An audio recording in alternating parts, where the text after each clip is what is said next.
Cynthia Gueffac. Je suis ingénieure en aéronautique, entrepreneur, humanitaire et designer. Alors aujourd'hui, je représente ma marque de vêtements, moi et d'autres partenaires, Lady Noir, qui est une marque de vêtements fabriquée au Cameroun, fait à la main pour hommes, femmes et enfants. Début en tant que designer, nous avons commencé il y a de cela 1 an et demi. Bon, la marque a commencé il y a 1 an et demi, mais sinon le projet designer, ça a toujours été un petit rêve là, enfui quelque part, même pendant mes études d'ingénierie, j'ai toujours été passionnée par la mode, passionnée par l'art de la création et tout ce qui va avec. Et aussi, on s'est rendu compte qu'au Cameroun, vraiment, le marché du vêtement est encore trop extérieur, c'est-à-dire on exporte encore beaucoup. Et après, on se retrouve, pourtant on a tellement de talent sur le territoire, on a des couturiers qui savent vraiment faire du travail très raffiné.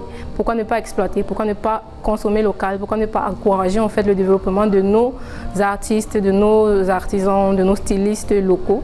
Et c'est là qu'il y a 1 an et demi, moi et une partenaire, nous avons décidé de lancer la marque Lady Noir. Lady Noir n'a pas une signification particulière, mais c'est juste que ça représente la femme, la couleur noire, c'est-à-dire tout ce qui englobe notre héritage en tant qu'Africain. Et les débuts, ça n'a pas été facile comme tout projet. Et jusqu'à présent, on continue encore de collectionner les succès et les échecs, les pertes et les gains jusqu'à présent. Dans la mode, disons que j'ai toujours été passionnée dans la mode. Parce que j'ai une période de ma vie, j'ai fait le mannequinat aussi et tout ce qui concernait. Mais ce qui m'a vraiment poussée en fait à me lancer dans l'entrepreneuriat dans ce domaine-là, c'était le manque de production locale de prêt-à-porter. Nous avons des stylistes en fait qui font beaucoup plus dans des tenues sur mesure, des tenues spéciales de fêtes, d'événements, de mariage. Mais qu'en est-il des tenues de tous les jours en fait? Il n'y en avait pas vraiment sur le marché. Après on s'est dit il faudrait en fait qu'on change ça. On est fatigué en fait d'importer de la Chine, etc., etc., etc. Pourtant on peut les produire nous-mêmes. Donc c'est ça.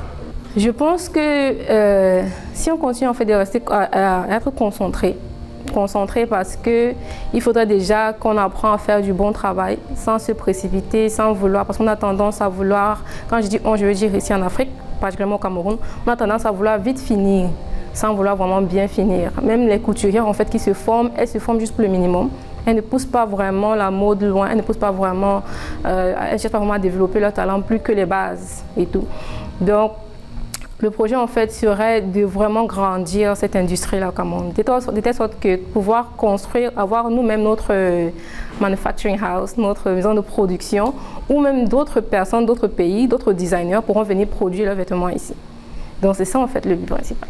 En tant que designer, les difficultés, ça varie tellement, c'est plus en fait à l'encontre du client. Parce qu'il y a des clients qui sont très exigeants, il y a des clients qui sont parfois un peu raisonnables parce que parfois ils veulent avoir un certain look, se sentir d'une certaine façon. Et puis vu que nous sommes des professionnels en fait, on a étudié la forme du corps, on étudie en fait les différentes couleurs et tout ce qui va avec. Donc les choix, ce qu'on propose souvent n'est pas forcément le choix de la personne. La personne veut quelque chose qu'elle a vu sur quelqu'un d'autre qui ne lui ira forcément pas. Et après, pour satisfaire le client, ça devient... Parce que ce qui est sûr, c'est qu'à la fin de la livraison de la tenue, elle ne sera pas satisfaite, ça ne lui ira pas.